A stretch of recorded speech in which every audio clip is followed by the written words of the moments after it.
As promised, I wanted to share how I created that synthy organ step from my last video. So in this video, I kind of want to go over that process real quick and show you the steps that I took to create that sound, but also dive into some advanced concepts and principles about sound design and synthesis. So let's go.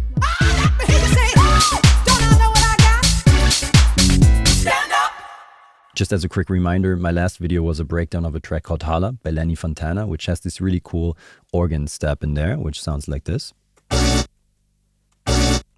And I really like that sound, so I was trying to replicate that, and this is what I came up with. So there's some clear differences, obviously, but I kind of like the vibe of both of them. Kind of this organ-y, synthy step, something in between a synth step and an organ. Let's have another quick listen. This is the original. And this is what I came up with.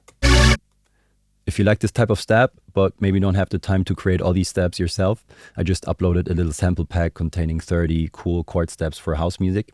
If you're interested in that, feel free to check out the link in the description.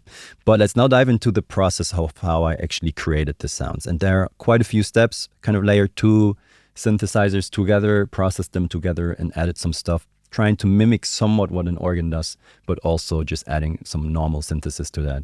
So I wanted a nice clean bass layer, and I used Operator for that. You have this option where you can create a custom waveform and this additive synthesis option. So instead of using two operators, I kind of created one operator using the first two harmonics, just playing a B. And this is the bass layer. Let's have a listen. Just like that. If you look in span, you will see it's just a clean bass with two harmonics, so both of them are playing a B. So we have this frequency and this frequency. And I'm adding a synth layer to that using Silent 1. And this is playing a chord. Let's look at the chord real quick. Together, as I mentioned in my last video, they create a B minor 9. And I just stacked two octaves on top of each other. So if I take this out and bring this down. This happens quite often in my videos. You can see we have a D major 7, which together with the B in the bottom layer creates a B minor 9. So let's bring this back. I stack these on top of each other. It's kind of something that happens in an organ as well, because you have these drawbars, which I'm going to show you a bit more detail in a second, which you can pull out certain harmonics. So you oftentimes actually have two octaves on top of each other, if that makes sense, but more on that in a second. So this is the chord, and in Silent itself, I just initialized the preset and used a bunch of sawtooth waves, which I then detuned. So you kind of start out with a saw wave, which is kind of has a clean chorus effect. Turn up the voices, turn off the retrig, and then use the detune. So without detuning, it would already sound like this. But then you kind of want to spread these out and detune them. So play them at a slightly different frequency. Creates this really nice chorusy effect, right? So this is the basis, these two sounds together. I added a little bit of processing just on Silent, like a little bit of form and shifting. But then the real processing is happening. On the whole group. And I really wanted to break that signal and create this old sampled vibe. So obviously I needed a bit reduction tool, and I'm using Decimort for that, Decimort 2. You could also use Redux, for example, from Ableton Live. And what it does, kind of breaks the signal and adds this like high end and noise.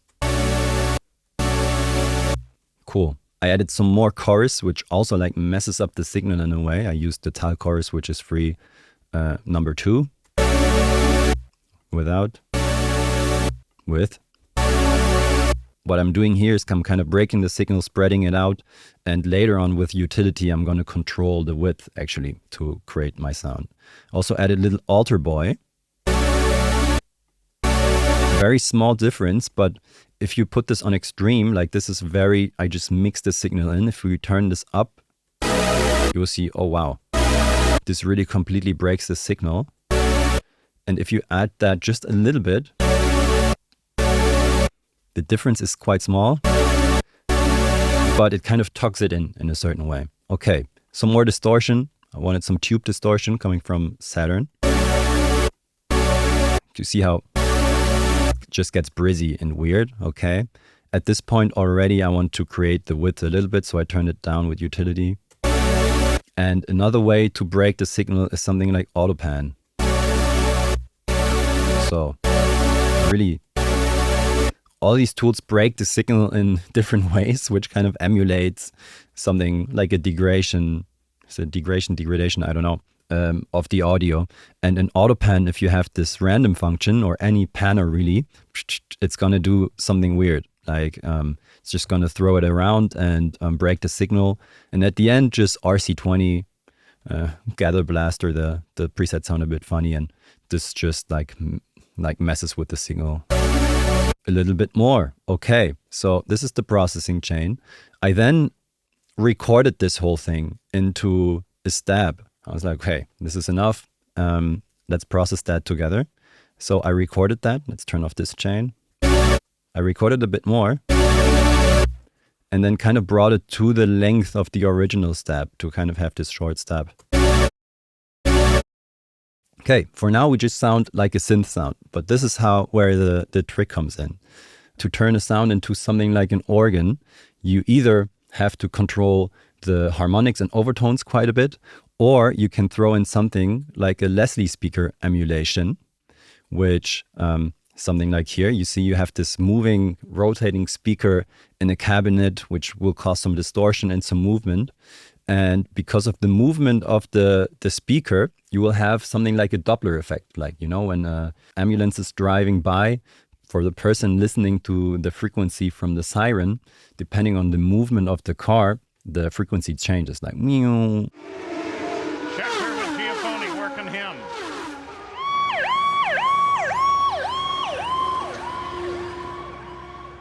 So yeah, that's kind of what happens in the concept of a Leslie speaker. And organ use these, you can use this on many different tools, but it just really turns it into an organ. Listen, this is without. Really cool. Then you have different presets in here.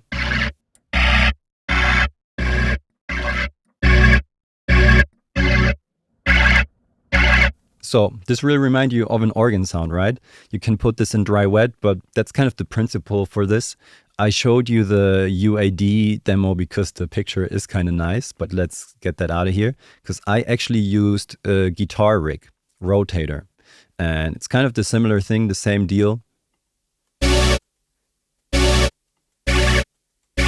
And here you have a dry wet, so let's turn this over here.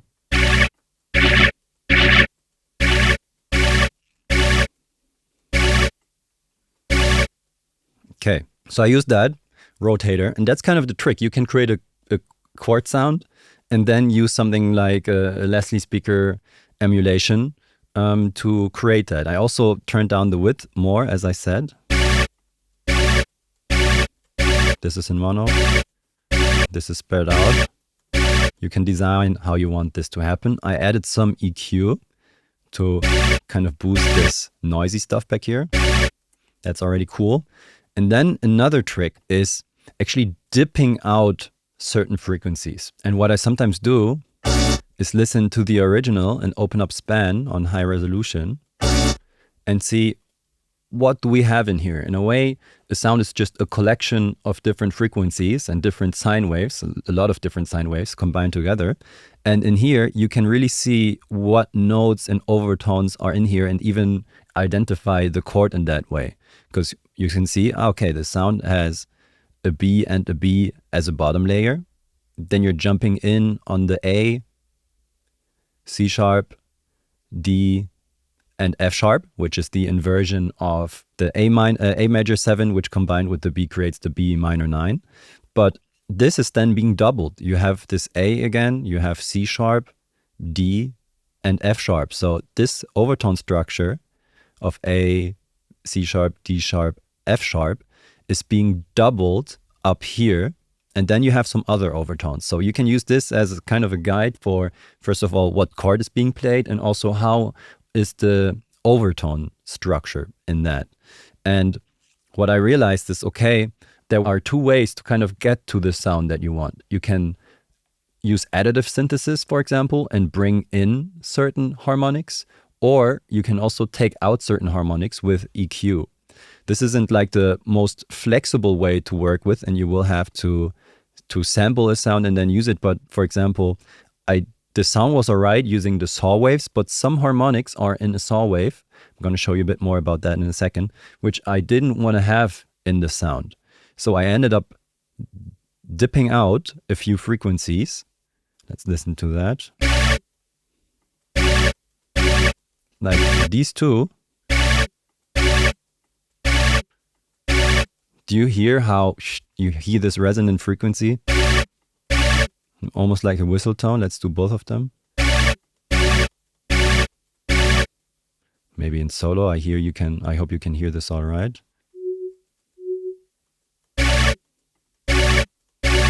Cool. So this is how I dipped out these sounds. So it's in a way subtractive synthesis, but not using your usual filter, but just kind of being surgical about taking in and putting in some harmonics. And this brings me to the two approaches I would say you can take to create an organ sound like this. And I want to take a small step back and look at a B3 organ to kind of explain and show you what exactly happens with these overtones. So let's just start with the fundamental frequency. Go a bit deeper. So we're playing a C now. We actually bring this down a bit more, you will see everything. In organs, they're kind of trying to create one sine wave, but they're not necessarily as clean, so you will see some other harmonics and stuff like that flying around. But basically like this, we have this fundamental frequency which we can bring in here, and then we will have some overtone. And there's a specific sheet for how these drawbars work for an organ, kind of the overtone structure. So for example, the octave is actually going to be the third drawbar, which you will see is going to bring in the next C. So we play the C, and then this drawbar is going to bring in the octave above. And then the second drawbar actually brings in the fifth. So you go one octave higher. This is like the basic frequencies or overtones that also a saw wave would have. But this second drawbar is bringing in the G in this case. And then we're bringing in this, then another C, also the same as in a saw wave. And now you just bring in the overtones.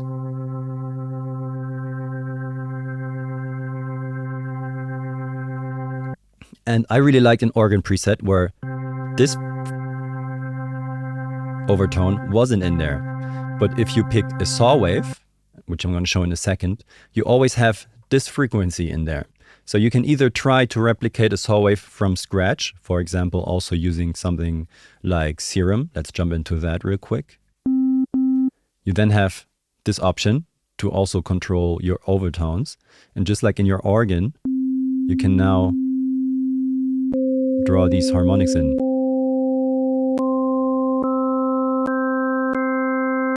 So this is kind of also like an organ, and you could start a sound from scratch using this additive synthesis vibe.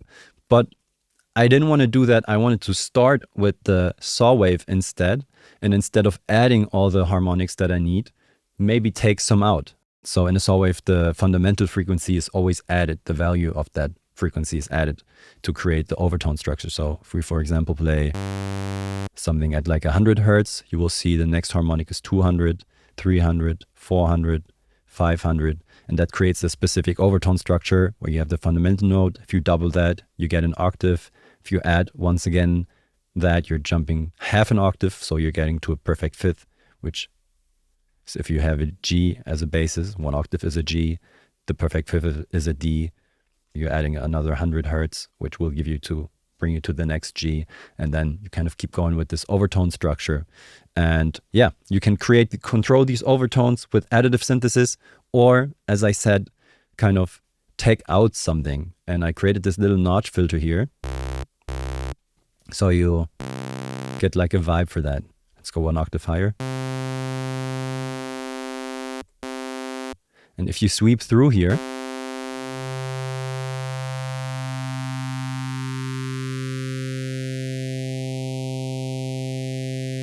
you kind of hear how if you take something out, it accents certain frequencies and harmonics next to that. So it sounds like this whistly sound walking through.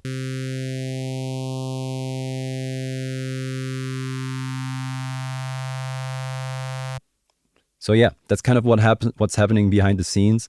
And the main takeaway I wanted to share or say is there are many ways that you can use to create sounds. If you want to build an organ sound, which kind of has this weird, funky overtone structures, which are not necessarily like a saw wave, you can still use a saw wave and record something and take out certain harmonics or add certain harmonics. There are many ways that lead to Rome. But that was kind of the main approach I took here. So yeah, as you can see back here, we had like the rotary thing is kind of what mainly gives you the organ sound, but then also taking out certain frequencies. Yeah, I hope this was helpful or interesting. Let me know in the comments if I left anything unclear, if you want to know about something more about the processing or the overtone structures and things like that. But that was kind of a behind the scene thing, how I think about sound or how I create sounds.